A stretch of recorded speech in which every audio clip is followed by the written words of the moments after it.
Hey guys, Daryl Constantine. Wanted to do one of these about the Patriots dynasty. This is one of the things where I do consider myself a bit of an authority. This is one of those, unless Bill Belichick corrects me, I would say kind of shut up and listen. Only a few times where I'll pull rank like that, but this is one of those situations. And I do recognize that because the length of time that the dynasty, this was basically 20 years of dominance, there's just a lot of people that simply weren't there. I mean, there's younger fans. For me, this is like middle school and high school memories, but it is ancient history for some people that are growing up now. And this message really, particularly, it's for Patriots fans because I do think that the record does need to be corrected. And as someone that was there from the beginning, someone that was watching live when the Mo Lewis hit occurred on Drew Bledsoe week 2, and seeing actually the whole thing, how that amazing fairy tale season started in 2001, happened around 9/11, and just what a special thing that was. There has been a little bit of a blurring of the history and a very subtle but I would say slimy media campaign, smear campaign against Bill Belichick to discredit him for his rightful place in history as the architect of the Patriot dynasty. And unfortunately, and this brings me no satisfaction to say this, Tom Brady is ultimately responsible for that campaign. Most of this has come out of his camp. And I think it's important that we actually look at the timeline in terms of the departure, when he left, how he left. There's certain things that have been accepted as fact, and they're simply not. They're just not reality.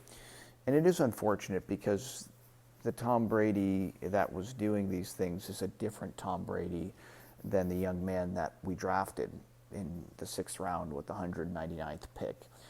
At a certain point in time, a group of people, a circle that he started getting involved in, mainly because of his wife Giselle. She's really ultimately the one that led to all of the frankly disgraceful and embarrassing behaviors that he's displayed over the past 5 years, certainly, but you can actually kind of go back 10 years, 10 plus years, and you could see the writing on the wall.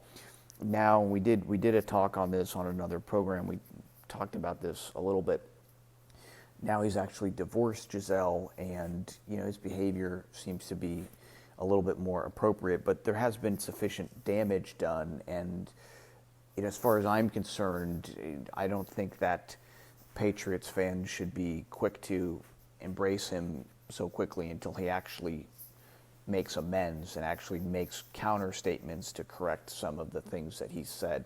And we will get to those. So I believe in redemption, and as I've encouraged his family, my conversations with his father over the years, very simple.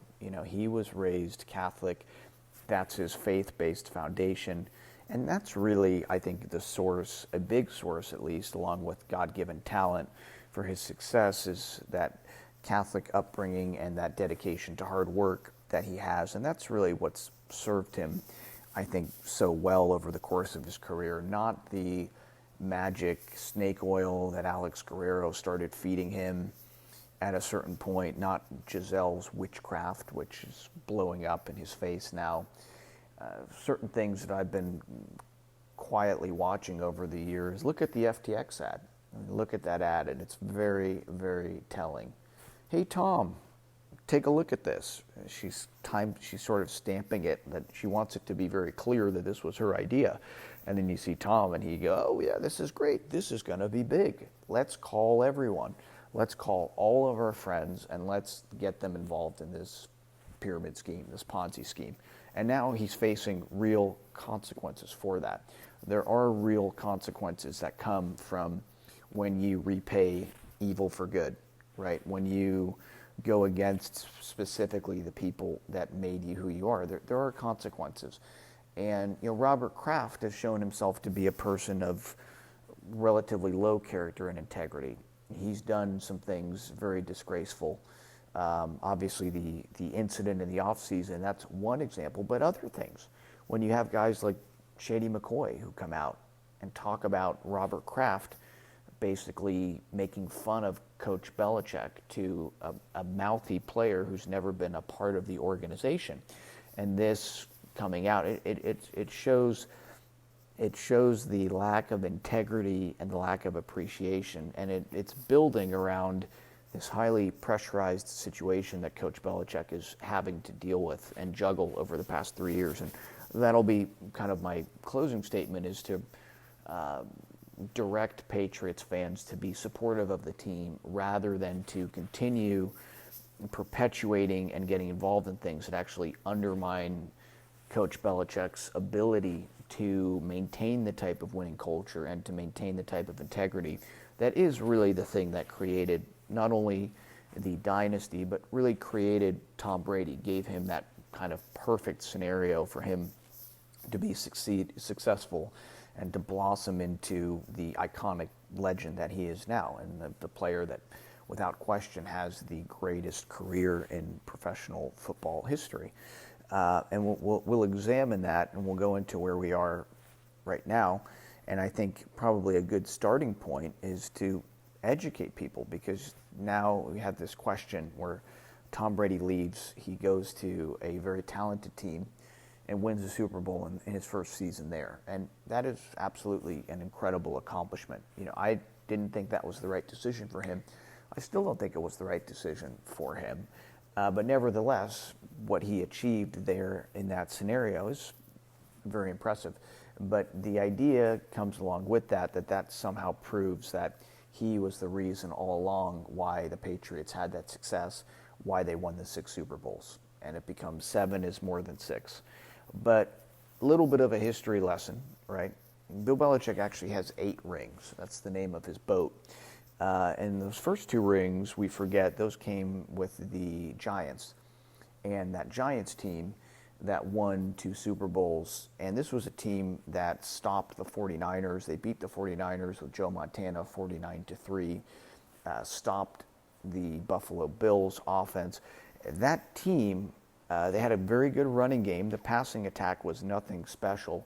It was the defense that won those 2 championships. It was that defense, of course, with great players, obviously incredible players, most notably Lawrence Taylor, right, and who Belichick always credits the greatest defensive player ever. Players, as Belichick will always tell you, players win games, coaches lose them. It speaks to the humility that he has. But it was that defense is what set that team apart.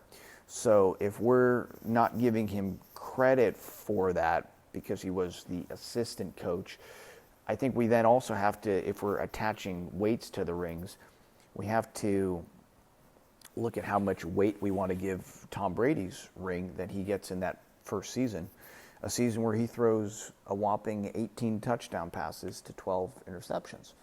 This was not a statistically dominant player, threw 1 touchdown in the entire playoffs that year. So this idea of can he win a Super Bowl without Tom Brady, I don't think that's the right question. I think the question is, can he, as a head coach, win a Super Bowl without an elite quarterback? And I would say that certainly he did that in 2001. And you could even argue that in 2003 and 2004 he did as well, because Tom Brady was actually still developing, right? And that Tom Brady, really, we didn't see the full-fledged Tom Brady until that 2007 season, the undefeated regular season, the 50 touchdowns, Randy Moss, the 23 touchdown receptions, that incredible season. And this is kind of the larger situation with Tom Brady, is that he had this incredible benefit that he was allowed to develop from a solid game manager, which was all that Belichick asked him to be as he was winning those first 3 Super Bowls. And that, by the time he was done developing, he had already established and been a part of 3 Super Bowl winning teams. So he was essentially untouchable at that point. And, players don't get the opportunity to do that. That 2001 season is an accomplishment of coaching and, of course, of a team. But that season and what Bill Belichick did that year is probably the greatest season that any coach has had. when we examine what happened there, and we also examine the type of pressure that he was under and the decisions that he made at this time when he had no credibility, when he had no recognition, when his job was really on the line. He started a pattern in 2001, which was the pattern that would dictate everything for the next 20 years, which was making integrity-based decisions about what was best for the football team and sacrificing individual for making a cohesive team unit. And the team concept that was created that year after the franchise quarterback, the starting quarterback, goes down, number one draft pick overall, just signed to, at the time, the largest contract in NFL history, goes down in week 2. And Bill Belichick, as a second-year coach, and the first year did not go well. It was a 5-11 season. Second-year coach in an 0-2 situation, starts with Tom Brady, puts him in, handpicks the guy that he picked, and there was actually talk in the offseason that he had, in his mind, had actually decided that he was the better quarterback, was better for the team than Drew Bledsoe. Puts him in, and Tom Brady doesn't come in and just start throwing touchdowns and passes. He is game managing. He doesn't throw any touchdowns in that first game. What he does is all that Bill Belichick asks his quarterback not to do, which is not to lose the game and to allow the defense, the special teams, and the team concept to win the games. And they go on a little bit of a run. Interesting and a little bit of a tragic story because Terry Glenn passed away a few years ago. But this team in 2001, they didn't have Curtis Martin anymore. He'd gone to the Jets. We didn't have Ben Coates anymore. Really the only offensive weapon, aside from franchise quarterback Drew Bledsoe, was a young wide receiver named Terry Glenn, who was very talented, excellent player, had a fantastic rookie season.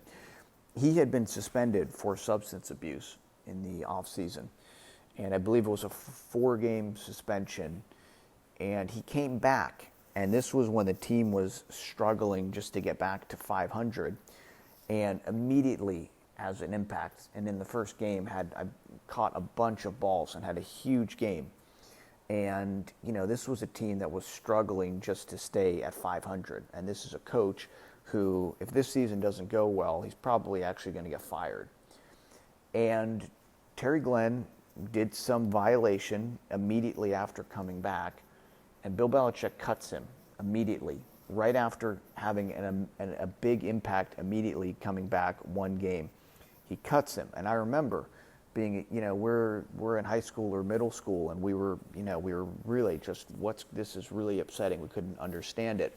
Bill Belichick at this point cuts the only offensively considerably recognized offensive player in the beginning of this season, makes this decision to cut him because, again, he's in violation of team concept. And this is the key thing that over and over again Belichick is establishing in that rookie season, which is the team is more important than the individual. And the team continues to go on and have success. And a few weeks later, Drew Bledsoe is actually healthy enough to come back. And this is where Tom Brady, to not have an appropriate level of gratitude for this, because Bill Belichick is probably the only coach in the league who sticks with Tom Brady at that point in time. And not only does he stick with him as a coach, but also the owner, Robert Kraft, wanted him to go back to Drew Bledsoe as well. But Coach Belichick, everything on the line with that season, probably getting fired if it doesn't go well at the end of the year, he makes a decision and makes an announcement that he's sticking with Tom Brady. And the team continued to win. And again, not by any way of statistical dominance by Tom Brady, 18 touchdowns to 12 interceptions. That wouldn't be acceptable in the modern NFL, period. At that point in time, it was average.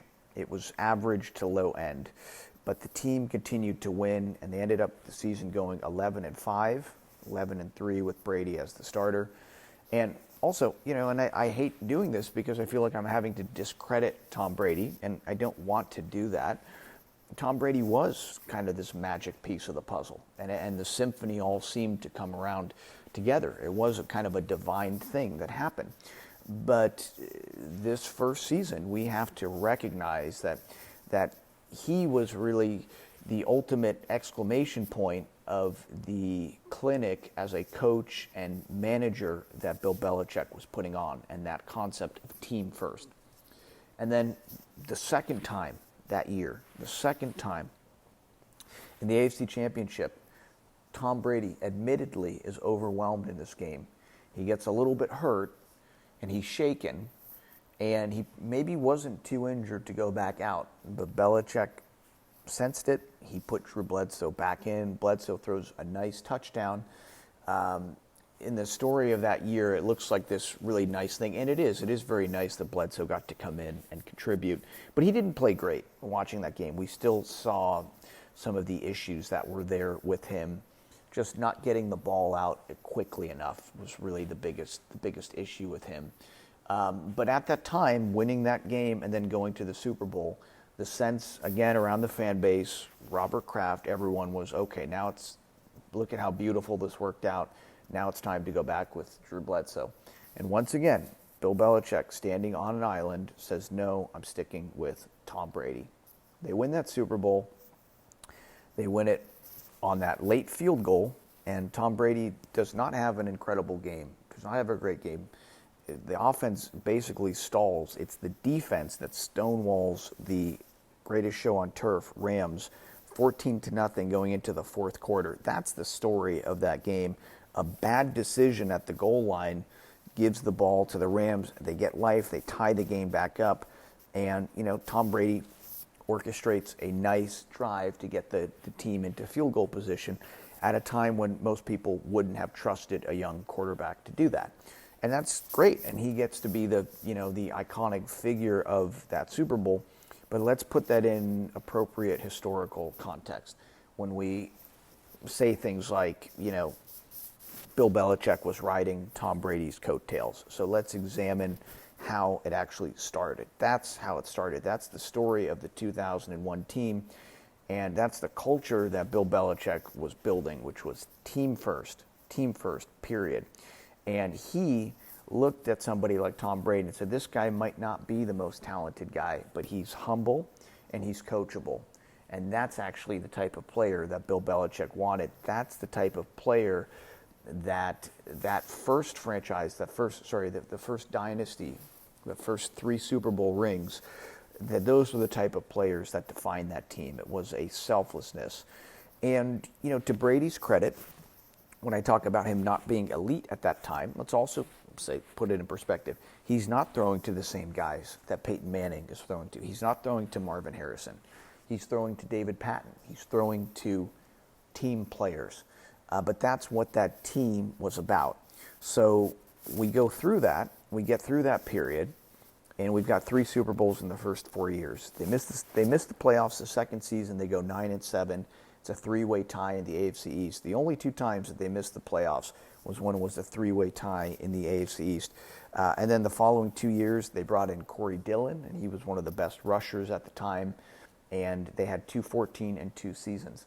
One of those seasons did something very unpopular to start the season. Released, oh my gosh, I'm so embarrassed. My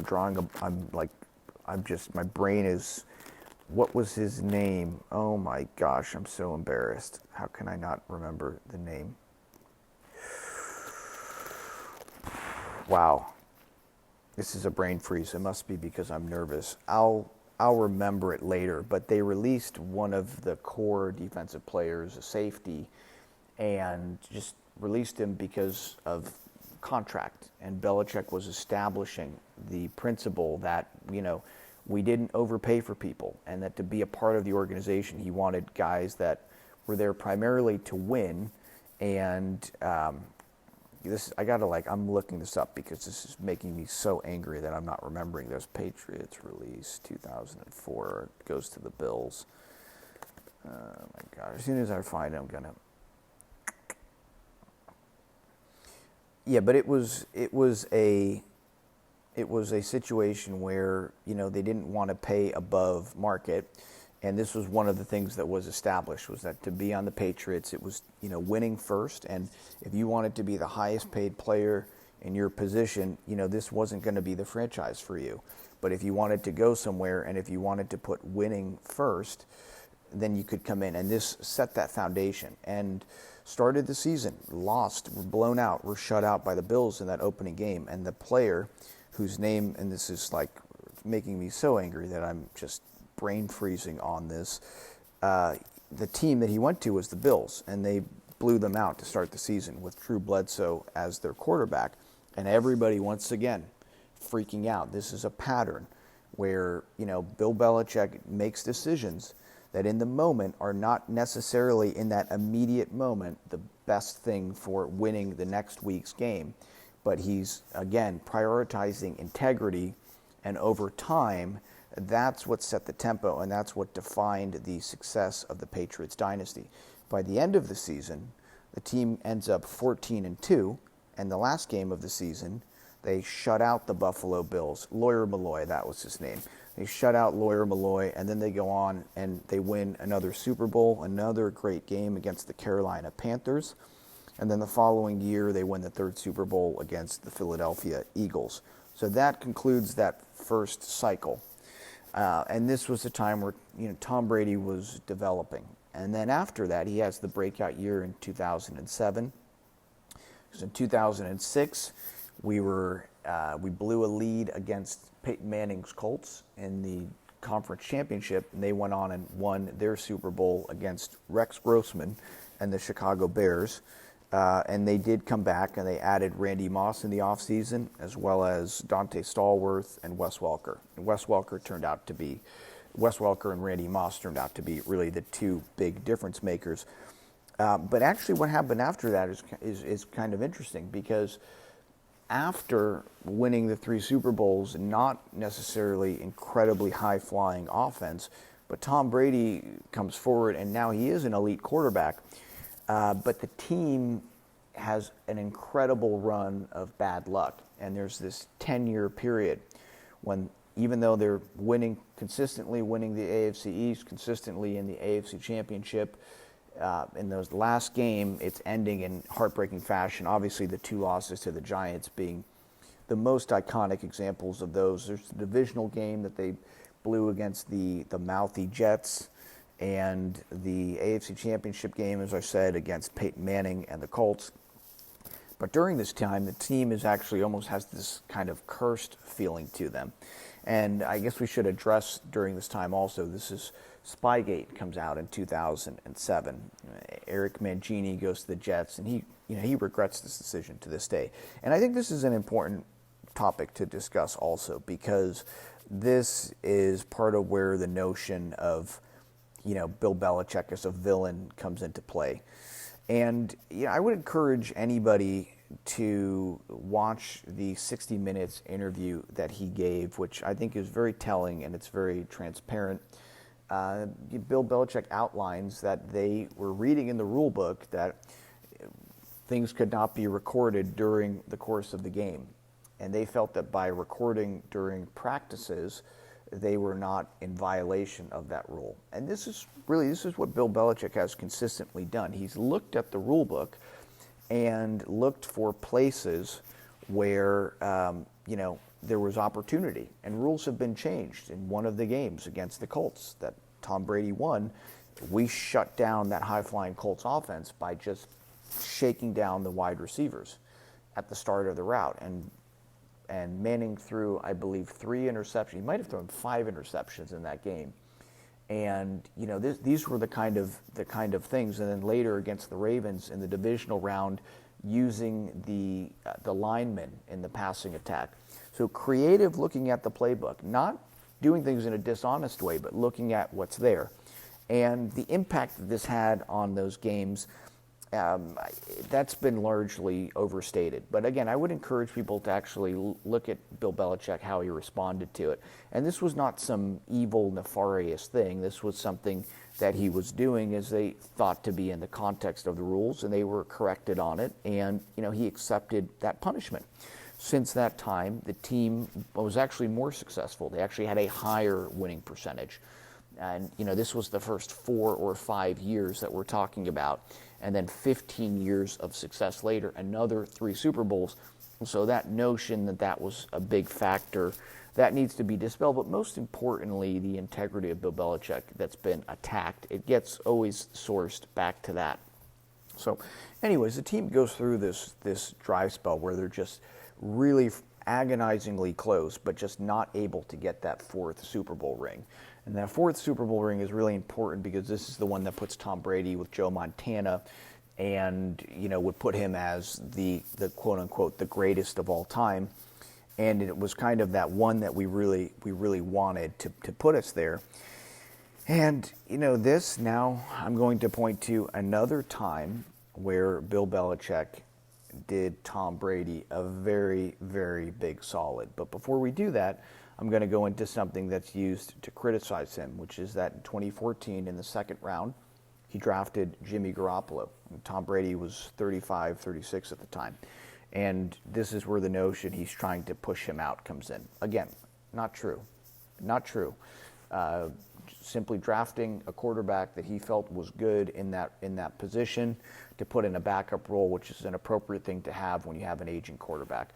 Bill Belichick, and people don't remember this, but those of us that grew up in New England remember that he would consistently say, going back to 2001, 2002, 2003, I heard him say this many times, because to the local press, he does speak a little bit more openly than he does to the national media, who he largely stonewalls to protect the integrity of the team and does not believe in revealing tactically important information to them. And I think he also has a lovely sense of humor that he puts on display for people that appreciate it. But he would always say, going back to the very beginning, past or present, there's no quarterback I'd rather have than Tom Brady. And he said that many, many times. And it was always unspoken that even though the concept of the team and all of these things, but everybody understood that Tom Brady was never going to be forced out of town. And that came from Bill Belichick as much as it came from Robert Kraft. He drafted a backup quarterback in the 2nd round, and I didn't, and I wasn't really thrilled about the pick either. I'm going, oh, we already have a handsome quarterback. We don't need another guy coming in here to make Brady uncomfortable. But the thing that people also forget is that, well, that was the year that we finally won that 4th Super Bowl. So whatever button that pushed psychologically was maybe the right button, because that helped him get over that threshold that for 10 years we hadn't been able to do. So created that perfect storm to where we were finally able to get through. And Super Bowl 49, that's my personal favorite one. That was a season I watched with my brother, and it was just very special for me for a number of reasons. The big thing that year was that we had the second scandal. We had Deflategate. Deflategate came out. So after we're finally going back to the Super Bowl, we just blew out the Colts, and then we get this story that comes out. And it's very disturbing. It makes for a very stressful 2 weeks leading to the Super Bowl, because there's legitimate concerns that suspensions could be put out, okay? Because the team, after Spygate, was already on sort of a list. And look, we had the investigation after that. We had the investigation, and the thing that came out, which objectively, there's no explanation for Tom Brady texting the ball boys and referring to them as the deflator and the inflator. There's no explanation for that, okay? And that $1 million ridiculous investigation, and my formal take on the Deflategate is that it is ridiculous. The NFL rulebook outlined consequences for equipment violation, and it's something like $25,000 or $50,000, and that's really appropriately should have been done. It's the same as Jerry Rice would stick them on the gloves. It's just something that was going on. So the way that it was made into this national witch hunt and like a 4-game suspension for Tom Brady and this stuff, this was really ridiculous, and it was kind of horrible how it was made up, and it was something very laughable. But nevertheless, because now this is when I start checking people. When Skip Bayless who really is Tom Brady's unofficial slimy publicist, and maybe we'll get to that later, when he comes out years later and actually suggests that like Bill Belichick was the one that was behind Deflategate, we have to correct the record on this, because no coach is going to change the balls on his quarterback without him knowing about it. And we did get from the investigation and the league's ruling, which was that Bill Belichick and nobody else had anything to do with it except for those ball boys and Tom Brady, those text messages reveal the obvious truth and what people like Troy Aikman said at the time. The only person that's going to have the balls altered is going to be the quarterback. So it was Tom Brady. And this was a big deal that week. And Bill Belichick, we were very nervous that we were, oh my gosh, we're finally back. And now look at this. We have another national scandal. And who knows if Tom Brady's even going to be able to play in this game. And Bill Belichick came out and had the famous press conference where he talked about not being the Mona Lisa Vita of footballs. And he conducted an in-house scientific-led investigation that demonstrated that the temperature affected the inflation levels of the balls, which was a true assertion. And that actually put a stop in the investigation to where they said, okay, we have to look at this in the off season. Okay, let's look at another scenario. Let's look at this as, again, where Tom Brady, to not have gratitude and appreciation for Bill Belichick is disgraceful. Let's look at another scenario. Tom Brady, for 10 years, can't get over the hump and win that Super Bowl. He doesn't play, and Jimmy Garoppolo comes in, and Jimmy Garoppolo wins the Super Bowl. Imagine that.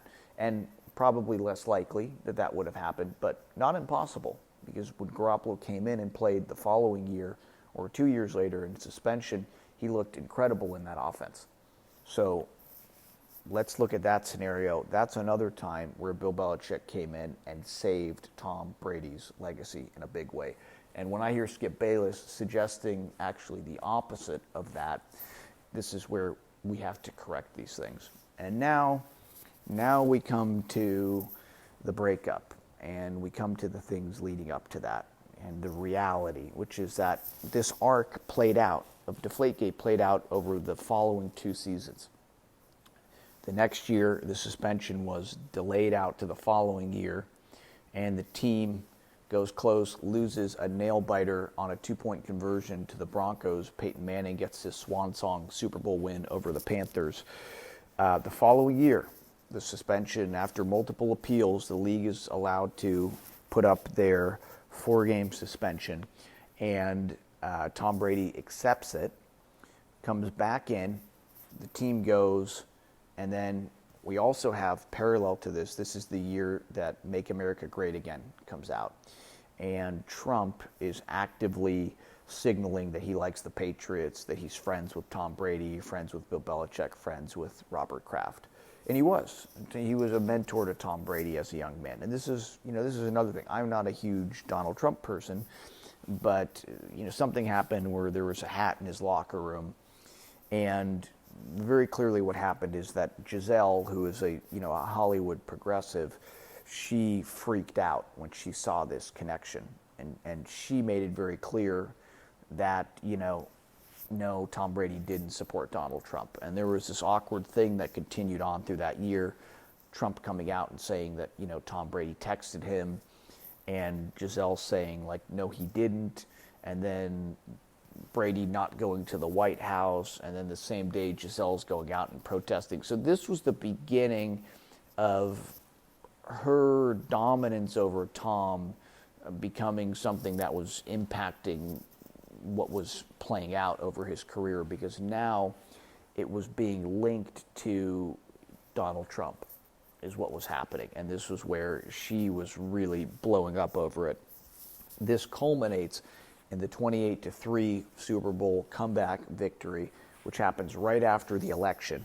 And the MAGA crowd and Trump and everything, they associate the two things. The two things get blended together into this like cultural moment of winning for conservatives, Republicans, and it comes together.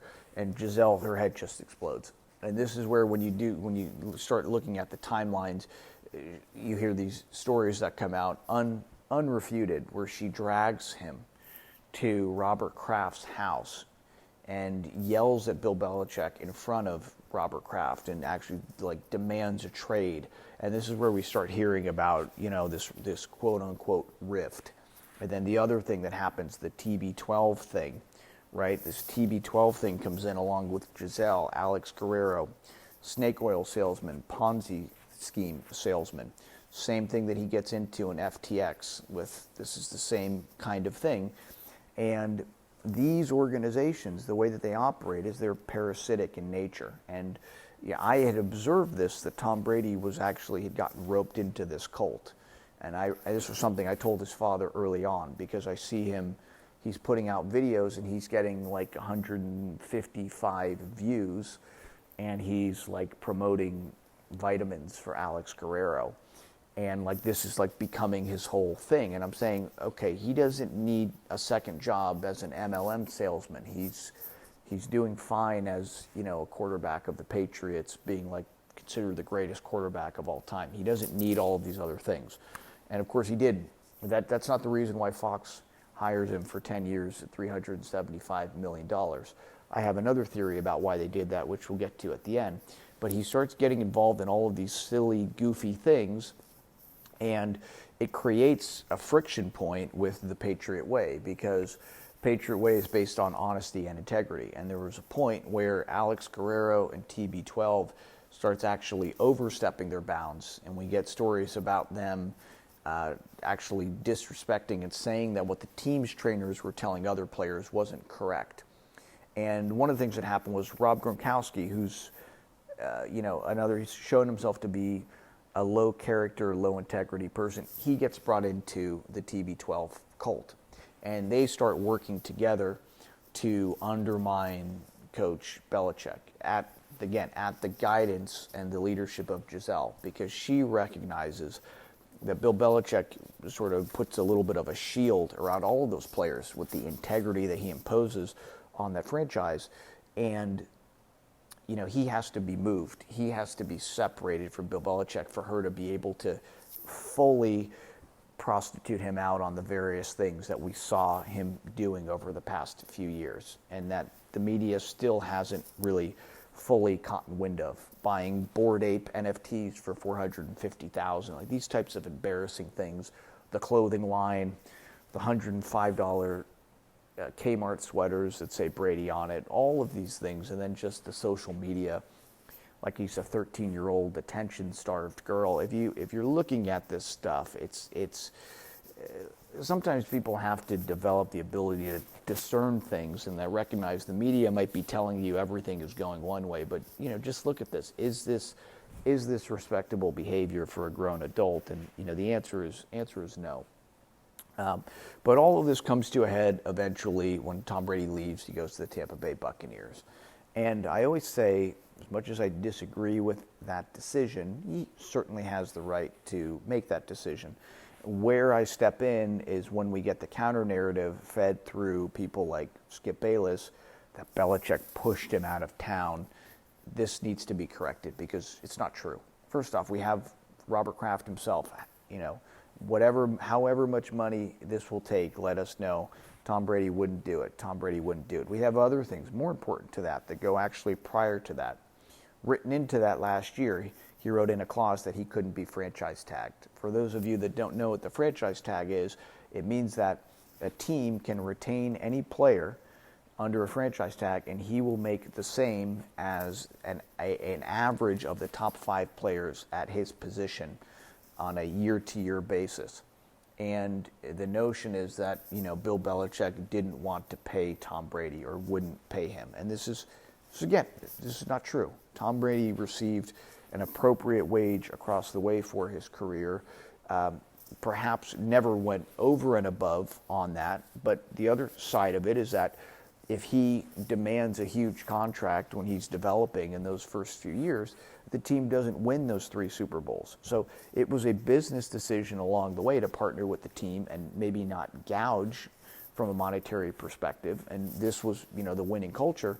But he was never grossly underpaid. It's just not true.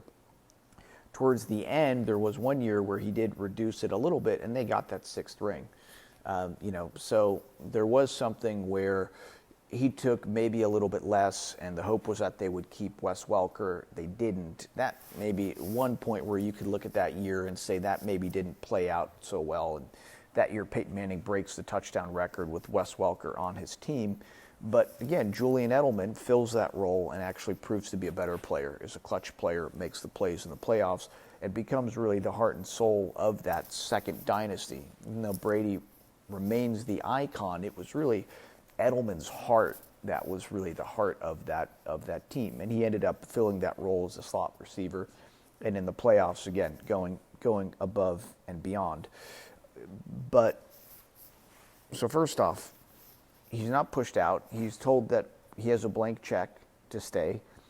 And not only that, the prior year, it's written into his contract that the team can't retain him under a franchise tag. Okay? So right there, this is not true. This was a decision that was made prior to that year. This was Gisele's decision. Gisele insisting that this was the right thing. This is where we hear the stories about the altars before the games and the magic gemstones and her telling him when he's going to win and when he's going to lose. The spirits were obviously telling Tom Brady that it's time for him to leave New England. And the spirits did very well for him that first year in Tampa Bay. He wins a perfect Super Bowl. He gets to go through Drew Brees and retire him. He gets to go through his contemporary Aaron Rodgers, and then he gets to go against Patrick Mahomes in the Super Bowl. And it all comes together perfectly. And sometimes the witchcraft can do that. The witchcraft can have success. And the problem is that it doesn't have power over God. And the consequences that he has brought in by his actions are going to have lasting impacts that are going to be much more significant than further cementing a case that was already cemented that he was the quote-unquote greatest of all time. But he was not pushed out. Bill Belichick did not push him out. Let's go back further. 2 years earlier, Tom Brady demands that they trade Jimmy Garoppolo. Let's look at this. Patriots fans need to remember this when they're frustrated about the rebuild process because we don't have a quarterback. So Bill Belichick drafts a guy that could have continued, that could have been a Steve Young to a Joe Montana, not to push Tom Brady out, but simply to have him because players get injured. You need depth, especially at that position. Tom Brady demands that he leaves, has him traded, and then the following season surprisingly exits and leaves the team with no succession plan in place. This is where Patriots fans need to look at this when they start wearing these split Buccaneers and Patriots jerseys and getting frustrated with Bill Belichick. They have to understand that it was orchestrated, that the team was actually ambushed on the way out. So it was going to be more difficult for them to win.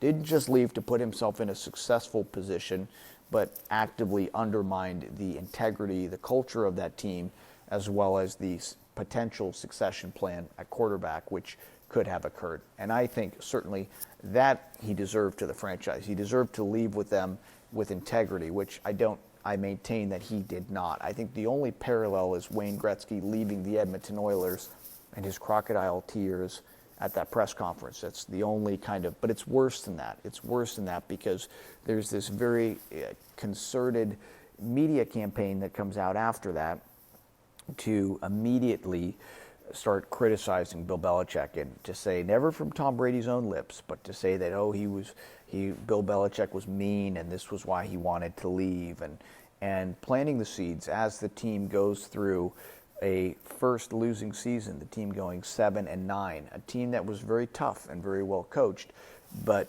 was not prepared, right? They were ambushed, and Tom Brady slashed the tires on the way out. Goes on and wins the Super Bowl, and then all of these people coming out, and really all of it being led by Skip Bayless. Skip Bayless getting to dominate the dialogue and being so demonstrative in his attacking of Bill Belichick. We know that they have a relationship. They don't speak about it, but it comes out. Go watch when he's talking about Dwayne Wade's retirement, and Shannon Sharp ribs him about being on the phone late with Tom Brady, and you see the way that Skip Bayless, backs up and no. It's pretty obvious what's going on. So he's a huge person that needs to be addressed because he has destroyed the integrity of sports media, and a lot of players actually. Now you have guys like Draymond Green, right? New sports media, the players saying we're sick of people like Skip Bayless with an agenda and making things overly contested. Instead of just talking about, what we think is going to happen, it has to be about this player. For this person to be good, this other person has to not be good. And I do think that you can observe that it felt necessary for Tom Brady to actually tear people down, tear down Aaron Rodgers, which Skip Bayless did, to tear down Bill Belichick. And that's not appropriate conduct, especially when you're publicly presenting yourself to be a nice guy who's shaking hands with these people. And it's not necessary. It speaks to a fundamental character deficiency because Tom Brady's accomplishments speak for themselves. And the larger critique here, this isn't coming from him. It's coming from Gisele. It's coming from people handling him. However, as a man, he is accountable for that. And no man with integrity would allow the type of actions to be funneled through him, would allow himself to be used in this way. And now we find out, even adding to this, we find out that the Dolphins owner was talking to Tom Brady a year before his departure, this tampering that comes out. So let's put that to bed. Tom Brady, it was determined that he was going to leave, and he was actively prostituting himself out to various people. And I think my sort of take now on what's happened with him leaving Gisele is I think Rupert Murdoch looks at Tom Brady as an asset. And he's always written puff pieces about him on Fox News. And I think people like he and Stephen Ross, I think that billionaires around the world, they looked and they said, wow, Tom Brady's he's a prostitute. I mean, he will basically sell anything. He's selling crypto for Gisele and vitamins, and he reads any script that Gisele gives him. He'll even stab people in the back that made him who he is. And they go, wow, this guy's an asset. We got to get him. I think Rupert Murdoch essentially bought Tom Brady out. I think that he has plans maybe for Tom Brady in the future. And that's what happened, is he gets him on this big contract in the offseason, and then all of a sudden now he's texting with like Ron DeSantis and other people, and now he's like traveling in news circles. So now he's on like a mainstream Fox Newsy kind of circle. And that's better than the one that he was on, right? But again, doesn't make it okay, and now probably wants to come back next year after Belichick has rebuilt the team, rebuilt the winning culture, wants to come in and then maybe win another Super Bowl to further say, oh, look at this, it's me, I'm the reason why we're winning. And Robert Kraft, again, showing no integrity, he probably would love that and be fully supportive of that. Of course, I'd love for him to come back, but myself personally, and I'm educating people here because I know most of the fan base doesn't have the level of awareness today. A lot of people simply weren't there. My perspective is that, we ought to have some standards. We ought to say that, you not mentioning the team when you retired, things like that come out. And why didn't he do that? Well, the reason why is because he wasn't really planning on retiring. He was planning to go over to the Miami Dolphins.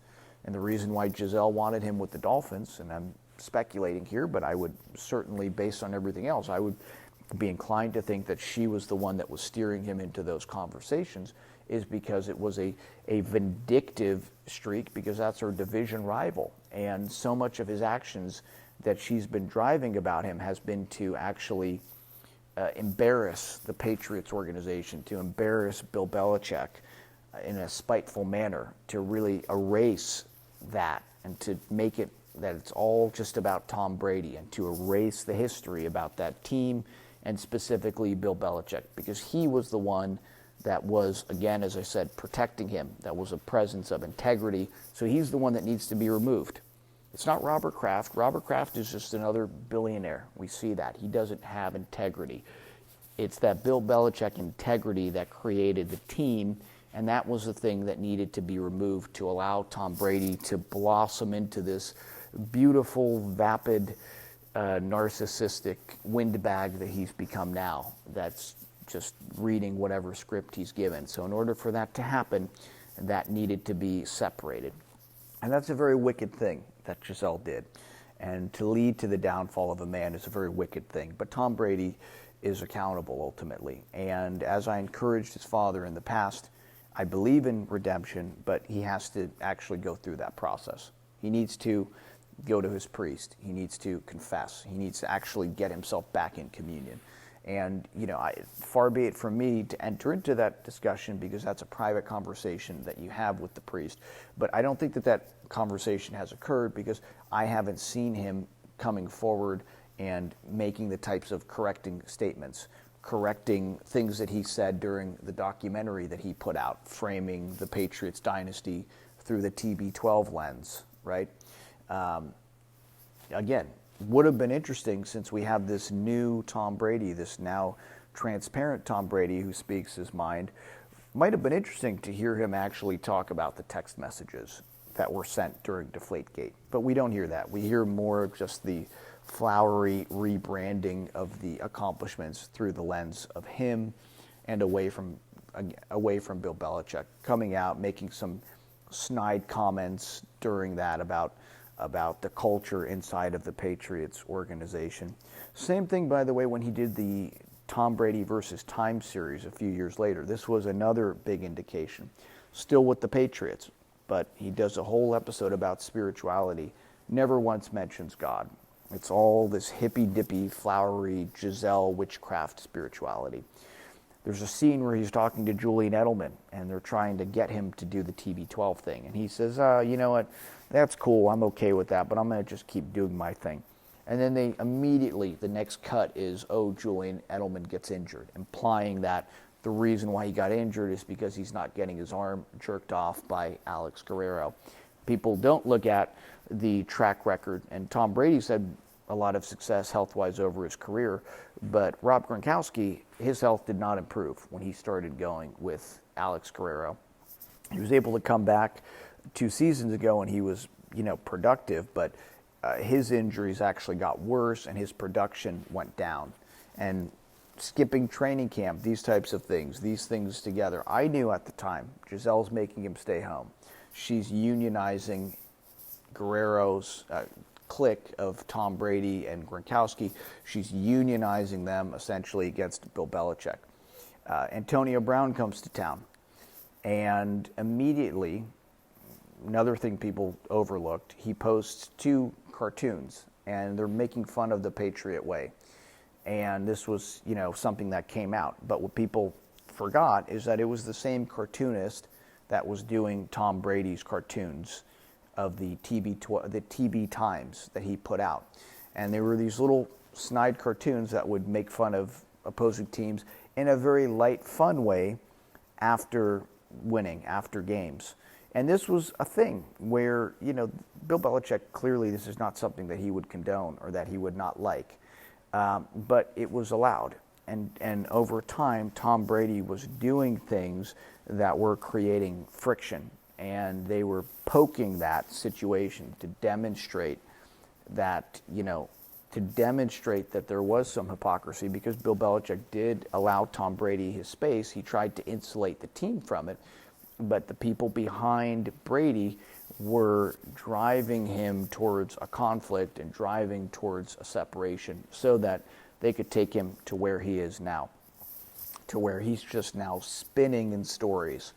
This year, the retirement, this fake retirement. And then we get the stories about coaching problems with Bruce Arians that come out by unnamed sources. And then Tom Brady says, oh, no, that's not true, that's not true. But people read it, and these were planted to be the justification for why he was going to breach the contract and resurface with the Miami Dolphins. It's essentially, and I'm looking at this, it's the same thing they did in New England. They want to leave, she makes this whole big plot for him, and then on top of it, to protect him, to protect his fragileness as this nice guy, they have all of these little ancillary stories that get out so that the fans actually think that it's somebody else's fault. So Bruce Arians this time takes the fall. I think he resigns because you look at the statements. He's actually, Bucs fans are very lucky, because he was asked about would he trade Tom Brady, and he said, nope, I'll trade him for 5 first-round draft picks. And that sent the message that no, we're not gonna play around with this, and that's why he came back to the Bucs. If that didn't happen, if the Brian Flores thing didn't blow up, he handpicks another beautiful magical scenario for him where he could help the Dolphins, and then it could be further humiliating to the Patriots and specifically to Bill Belichick. Okay, long rant coming up on an hour here. So the point. I'm going to try and close on this. The point here is that Patriots fans, the same way Tom Brady does, they need to be appreciative of Bill Belichick. They need to understand that he built that winning culture by time and time again making choices about long-term integrity over necessarily what was in the best interest short-term. Okay? Even things like Malcolm Butler not playing in the Super Bowl. The thing that people paint all of these negative pictures about people like Bill Belichick. Over 20 years, Bill Belichick has never said a bad thing about any former player or any player that he goes up against. He has always been nothing but respectful. Always. And even that, whatever happened inside that week, whatever happened, something happened between Malcolm Butler and one of the coaches, and Bill Belichick protecting the integrity of the organization. He respects the chain of command and what that coach said. We think it's Matt Patricia. He stood by that. That's the integrity of the team. In that game, maybe it didn't help. And this is where, that's like the toughest one to deal with. But the thing you have to look at, even after all of that, no one knows why it happened. And that's out of respect to Malcolm Butler, that Bill Belichick will take all of that bad press and he'll take it all on his desk, even though it wasn't his initial decision. It was him backing the culture of the team, backing the coach. But he respects the players, and to the point where he's not going to come out and say what it was. He doesn't defend himself from the slander, and that's why the slander builds up. Same thing, Aaron Rodgers doesn't really protect himself from the slander.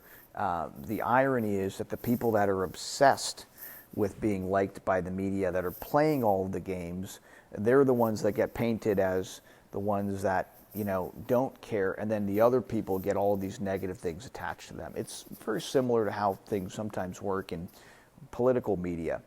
And Skip Bayless is really like the principal villain, but there's other guys, and they've all sort of bought into this. Patriots fans need to recognize that it's the integrity of the team that created that winning culture.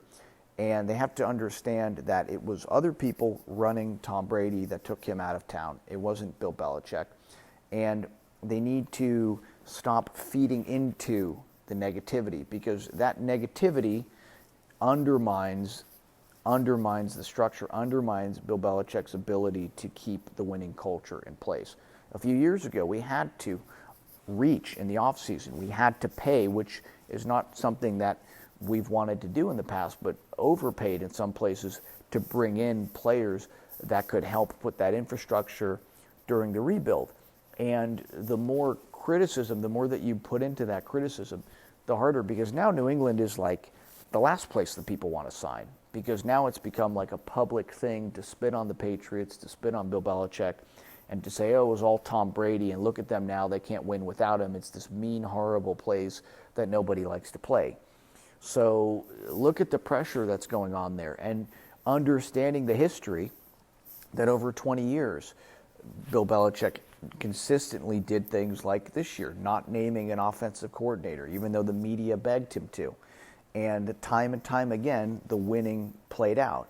And by being so quick to criticize, you're undermining the team. You're undermining that. Look at the way that we reacted to the draft class. Look at how everybody was just freaking out. And now look at the draft class. Now look at Marcus Jones winning a game for us. Look at Bailey Zappi coming in, winning 2 games for us. Look at the immediate impact. We've got a starter on the offensive line, and the other Jones cornerback intercepting, being a huge critical player. So, and then the other one, the big one, N'Keal Harry, is considered like a huge bust at wide receiver. Well, Bill Belichick drafted him specifically for Tom Brady's playing style, a tight end style wide receiver. And this was on Tom Brady's last year, when it had already been decided that he was going to leave. And stories came out that he had expressed that he wasn't interested in helping to develop N'Keal Harry. So that final year, he had decided that he was going in a different direction, and he was holding back from that team, a team that could have won the Super Bowl if he was more invested that final year.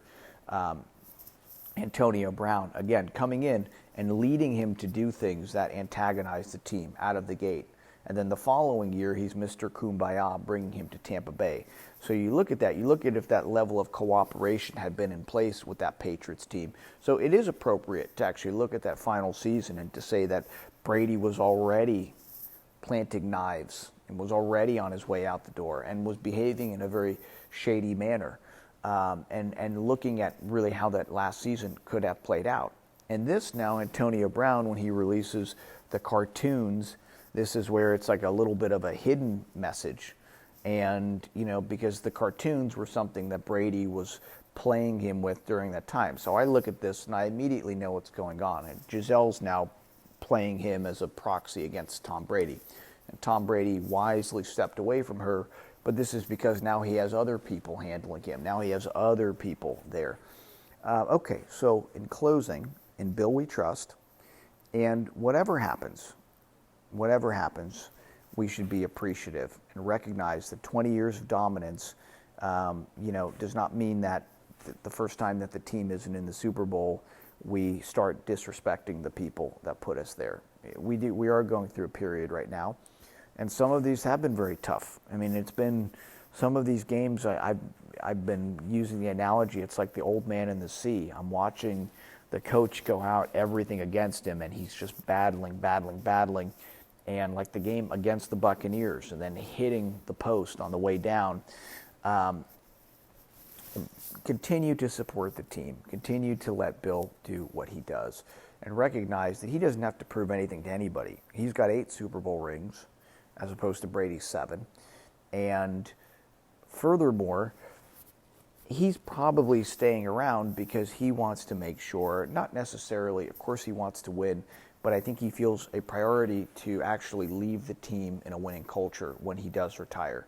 He's developing his sons, he's helping to make sure that everybody has a good future. This is a true selfless leader, a true man of integrity. He's somebody that I look to as a person that takes bad press, and that's a sign. A person that has never cared what people say, but holds true to those principles. And Patriots fans are very, very lucky to have him. They ought to appreciate him, and certainly Tom Brady ought to appreciate him. And coming out and making a few nice statements doesn't go anywhere near farther enough for what he has to do to make amends for those behaviors and actions that he took in the years leading up to and also after departing the Patriots.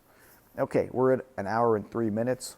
I am probably 25% of the way into my rant, but I think this is an appropriate time to end. All right, we'll get you on the next one. Bye.